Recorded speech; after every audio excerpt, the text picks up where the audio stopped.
Jean l'a appris à ses disciples. Quand vous priez, dites « Notre Père qui es aux cieux, que ton nom soit sanctifié, que ton règne vienne, que ta volonté soit faite sur la terre comme au ciel. Donne-nous chaque jour notre pain quotidien. Pardonne-nous nos offenses, comme nous pardonnons aussi à ceux qui nous ont offensés. Protège-nous contre la tentation et délivre-nous du mal. »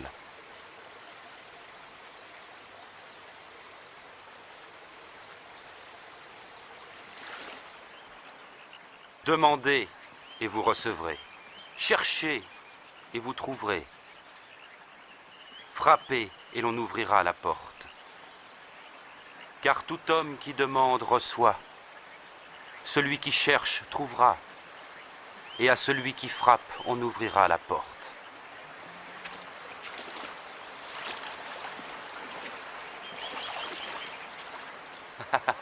Si l'un de vous est père, donnera-t-il à son enfant un serpent quand il demande un poisson? Ou un scorpion quand il demande un œuf? Si donc vous qui êtes mauvais savez donner de bonnes choses à vos enfants, à plus forte raison notre Père Céleste donnera-t-il l'Esprit Saint à ceux qui le demandent?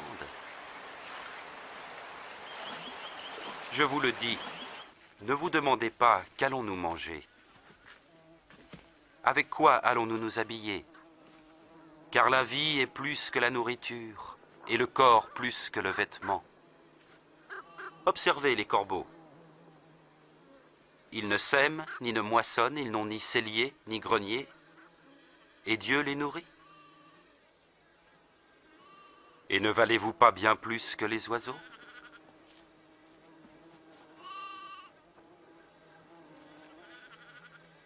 Qui d'entre vous peut, à force d'inquiétude, prolonger tant soit peu sa vie? Si donc vous êtes sans pouvoir même pour si peu, pourquoi vous mettre en souci du reste? Observez ces lys et comment ils croissent. Ils ne filent ni ne tissent. Et pourtant Salomon lui-même, dans toute sa gloire, n'a jamais été vêtu comme l'un d'eux. Si Dieu revêt ainsi l'herbe des champs qui demain sera jetée dans le feu, il fera donc bien plus pour vous, aux gens de peu de foi. Fais grandir notre foi. Si votre foi était grosse comme une graine de moutarde, vous pourriez dire à l'arbre qui est là, déracine-toi et va te planter dans la mer, et il vous obéirait.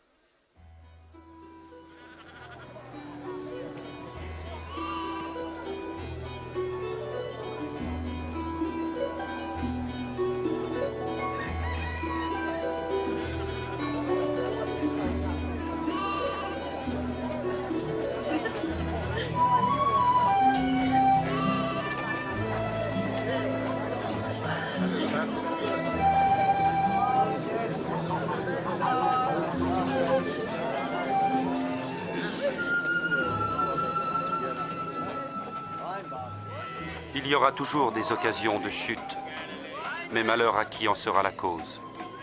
Il vaudrait mieux pour lui qu'on attache une pierre à son cou et qu'on le jette à la mer, pour qu'il ne provoque pas la chute de l'un de ses petits. À quoi est semblable le royaume de Dieu? Il ressemble à la graine de moutarde qu'un homme prit et mit dans son jardin. La graine poussa, devint un arbre, et les oiseaux du ciel nichèrent dans ses branches. Je suis pas sûr de savoir de quoi il parle. Comment peux-tu manger et boire avec ces collecteurs d'impôts et ces gens de mauvaise vie? Les bien portants n'ont pas besoin de docteur. Seuls les malades l'attendent. Je n'appelle pas ceux qu'on dit respectables à se repentir, mais les pécheurs.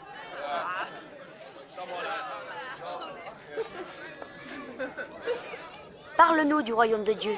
Allez, raconte encore. N'ayez pas peur, petit troupeau, car votre Père a trouvé bon de vous donner le royaume.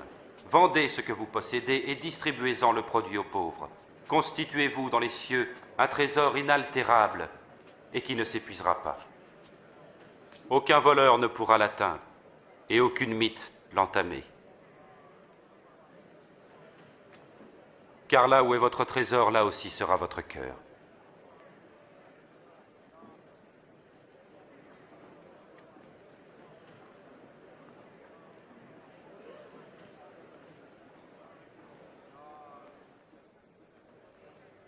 Femme, tu es délivrée de ton infirmité.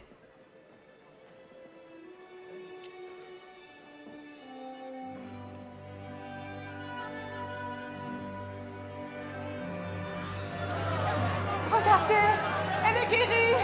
C'est un miracle. Oui, un miracle. Venez voir. Loué sois-tu, Maître. Louons le Seigneur. 18 ans de misère. Merci, Maître. Il y a 6 jours pour le travail, tu l'ignorais. Viens donc te faire guérir un de ces jours-là. Pas le jour qui est celui du sabbat. Bande d'hypocrites! Chacun de vous détache bien son âne ou son bœuf de la mangeoire pour le mener à l'abreuvoir le jour du sabbat. Alors cette descendante d'Abraham que Satan a tenue en son pouvoir pendant 18 ans, ne fallait-il pas la délivrer en ce jour du sabbat?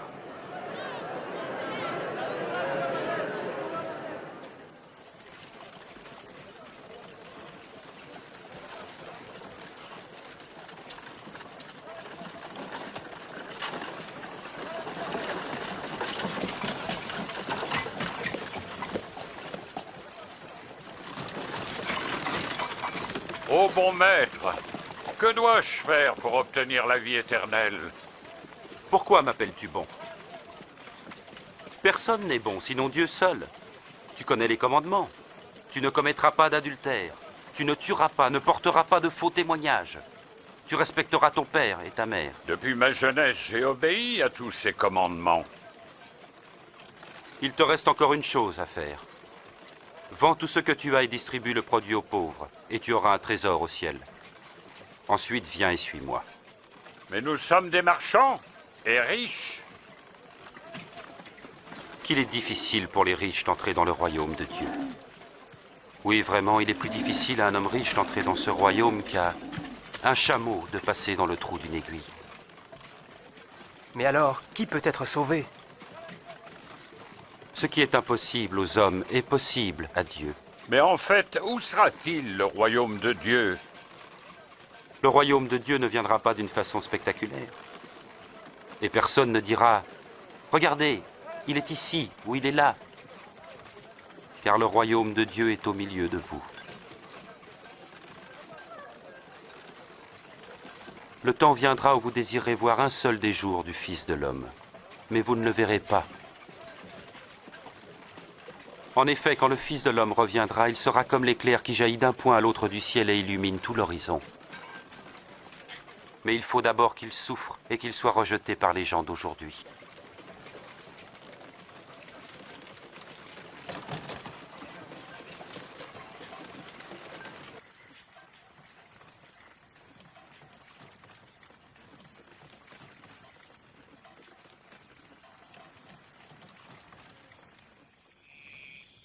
Il est en fait plus facile au ciel et à la terre de disparaître qu'au plus petit détail de la loi de s'effacer.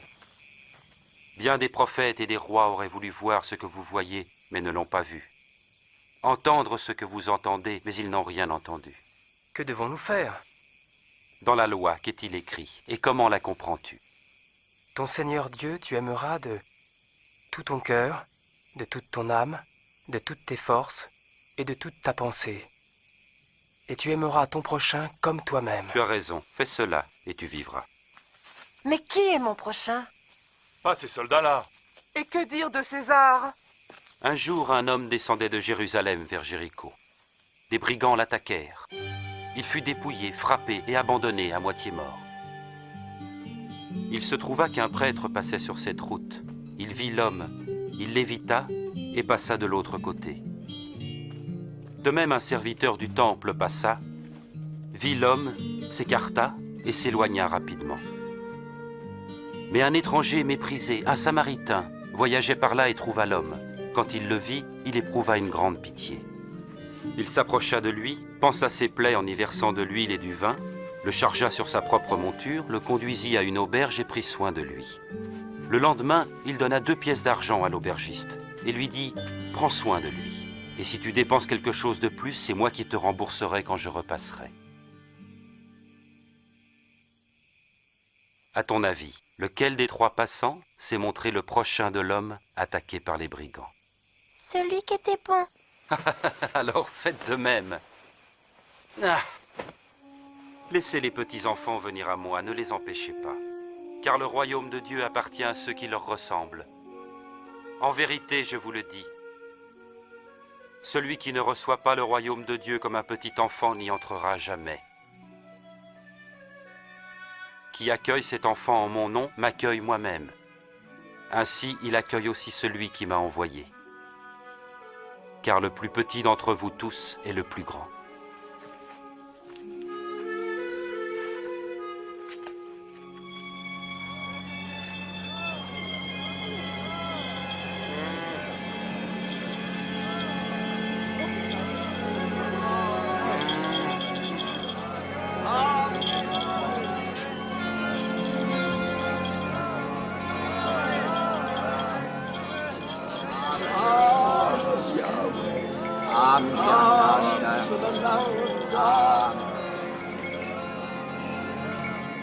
Hé, qu'est-ce que c'est? Que se passe-t-il?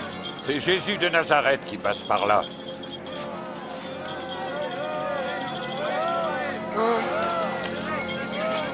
Jésus! Oh, Jésus! Fils de David, aie pitié de moi.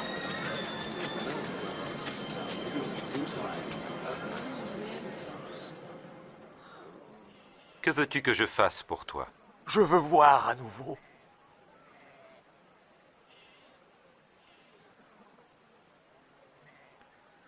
Alors vois, car ta foi t'a guéri. Ah, je vois! Je vois de nouveau! Oui, je vois!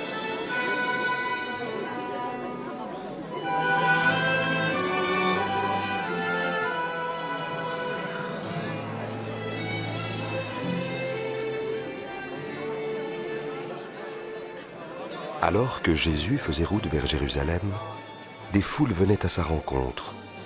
Tous voulaient connaître le chemin du salut et être instruits davantage sur le royaume de Dieu.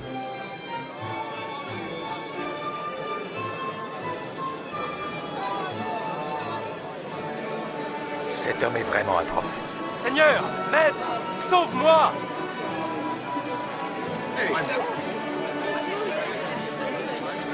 Seigneur, Seigneur, sauve-nous! Sauve-nous! Dieu soit loué! Seigneur, montre-nous le chemin! Beaucoup de gens commençaient à l'accepter comme Seigneur et Maître. À Jéricho, un collecteur d'impôts nommé Zachée voulait tellement voir Jésus qu'il grimpa sur un arbre pour être au-dessus de la foule. Regardez, c'est le collecteur d'impôts. Zachée, descends et fais vite, car je dois loger chez toi aujourd'hui. Chez moi? Qu'est-ce qu'il va faire chez lui? Comment Zachée connaît-il Jésus?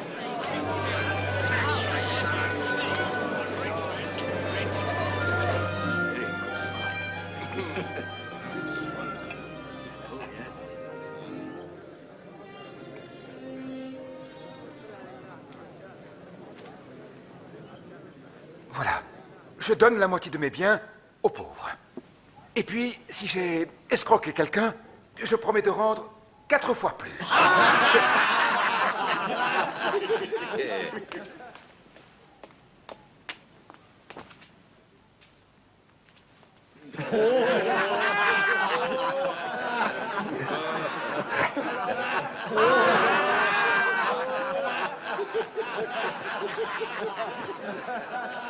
Je n'y crois pas, je rêve. Un collecteur d'impôts qui rembourse, mais c'est impossible.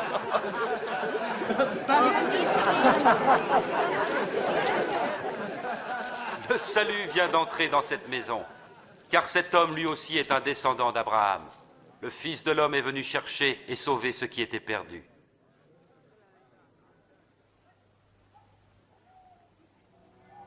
Écoutez, nous montons à Jérusalem. Ce que les prophètes ont écrit au sujet du Fils de l'homme va s'accomplir.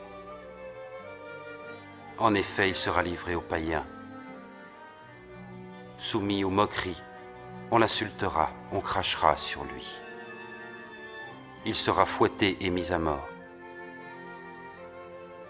Puis le troisième jour, il ressuscitera. Et Jésus prit résolument la route de Jérusalem. Tout en sachant qu'il serait mis à mort pour les péchés des hommes, Jésus se rendit sans hésitation à Jérusalem. Beaucoup de gens se réjouissaient de son arrivée et le proclamaient roi.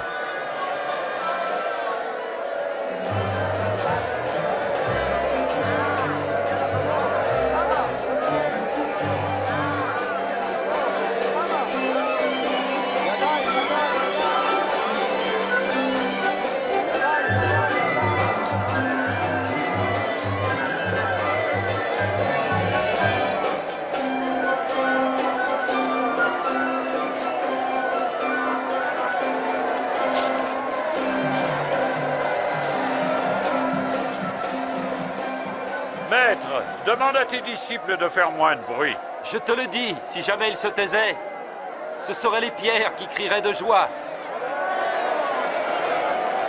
Paix, honneur, gloire au roi.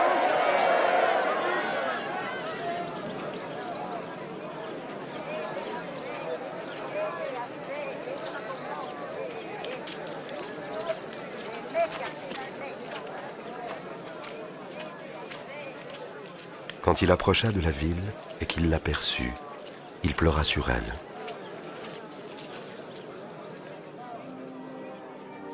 Si seulement tu avais su comment trouver la paix, mais à l'heure qu'il est, cela t'est caché. Maintenant, des jours viendront où tes ennemis établiront contre toi des ouvrages de siège, te cerneront de tous côtés, et ils te détruiront complètement. Ils tueront tes enfants, et ils ne laisseront pas en toi pierre sur pierre parce que tu n'as pas reconnu le temps où tu as été visité.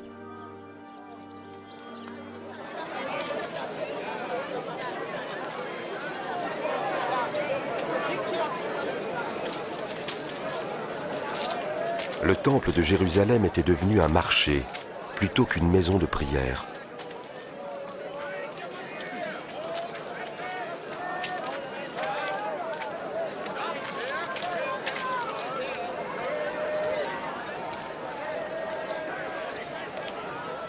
Cinq, 6, 7, 8, 9, 10,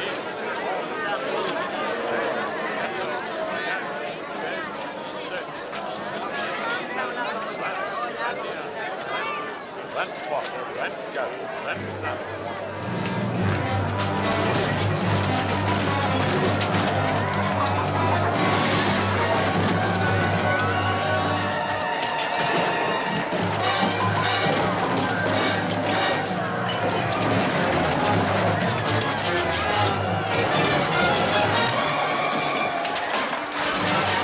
Il est écrit, ma maison sera une maison de prière, mais vous en avez fait un repère de brigands. Il se dirige vers mes maîtres. Arrêtez-le! Arrêtez-le!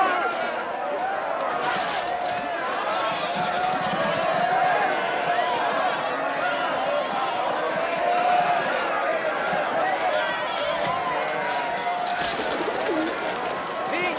Faites venir la garde! L'hostilité de certains chefs religieux et politiques allait grandissant, car le peuple reconnaissait de plus en plus Jésus comme son roi. Si je comprends bien, beaucoup le considèrent déjà comme leur roi? Le roi? Un roi de mendiants, de voleurs, on a déjà vu ça. Ils viennent se manifester, s'en vont et on les oublie. Ne vous y trompez pas. Sa popularité augmente chaque jour. Et le peuple l'admire aussi. C'est ça, il est un roi. Je tiens à vous avertir. S'il y a encore des troubles dans ma ville, je vous tiens pour responsable.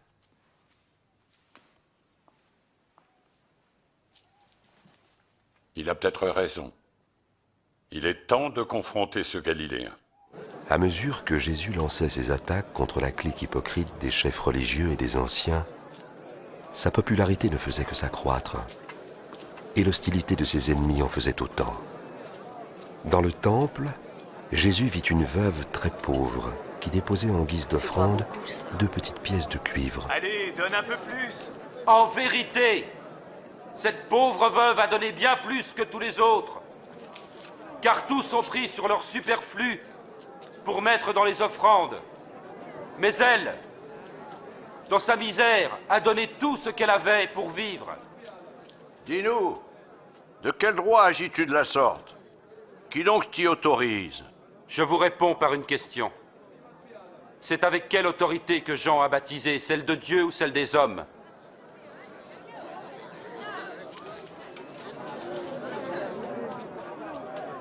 Quelle réponse donner?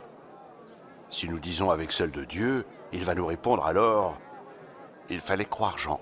Mais si nous disons avec celle des hommes, cette foule nous lapidera.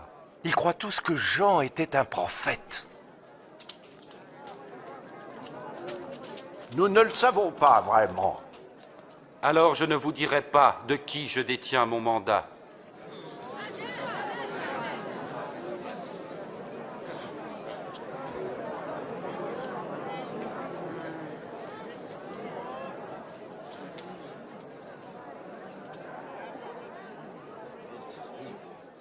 Il était une fois un homme qui planta une vigne. Il la loua à des vignerons et partit pour un long voyage. Lorsque vint le moment des vendanges, il envoya un serviteur afin qu'on lui remette sa part de la récolte. Mais les vignerons le frappèrent et le renvoyèrent les mains vides. L'homme en envoya un autre. Lui aussi, ils le rouèrent de coups, l'insultèrent et le renvoyèrent les mains vides. Notre homme envoya un troisième serviteur, mais les vignerons le blessèrent et le chassèrent. Le propriétaire de la vigne se dit alors, « Que faire? Je vais envoyer mon fils bien-aimé. Ils vont bien le respecter. » Mais à la vue du fils, les vignerons firent ce raisonnement. « Celui-ci est l'héritier. Tuons-le pour que la vigne soit à nous. » Parle-nous encore, Seigneur. Alors ils l'emmenèrent au dehors et le tuèrent. Que fera donc le maître de la vigne à ses vignerons? Il reviendra, fera périr ses méchants et confiera la vigne à d'autres. Et que veut dire cette prophétie? La pierre que les constructeurs avaient rejetée, c'est elle qui est devenue la pierre principale. Celui qui tombera sur cette pierre-là se brisera la nuque. Et si cette pierre tombe sur quelqu'un, il sera écrasé. Maître, tu parles et enseignes de façon correcte, sans tenir compte du statut social de tes auditeurs, et tu enseignes la voie de Dieu en vérité. Dis-nous, avons-nous le droit de payer l'impôt à l'empereur César, oui ou non? Attention, Seigneur, c'est un piège! Montre-moi une pièce d'argent.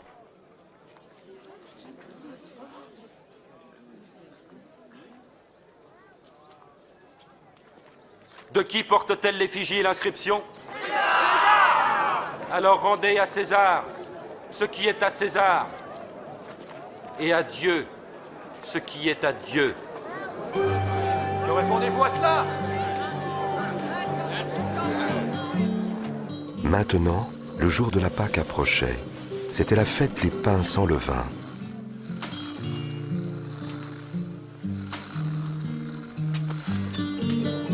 Jésus envoya Simon-Pierre et Jean pour qu'ils préparent